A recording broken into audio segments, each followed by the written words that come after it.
السلام عليكم ورحمة الله وبركاته. في جديد قضية وحيدة قذوج. قاضي التحقيق من محكمة حسين داية في العاصمة يأمر بالإفراج عن ملكة شمال إفريقيا سابقا وحيدة قذوج ووضعها تحت إجراء الرقابة القضائية بعد التحقيق معها في قضية العثور على مخدرات صلبة إثر مداهمة لمصالح الأمن لبيتها في العاصمة. قاضي التحقيق منع المتهمة من نشر أو وضع أي منشورات عبر مواقع التواصل الاجتماعي.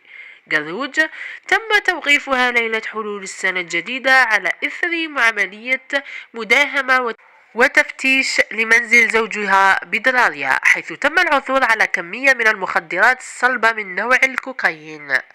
وتصدر الإشارة أن الإفراج عن متهم تحت الرقابة القضائية يعادل الحبس الاحتياطي إلى حين إتمام التحقيق في القضية.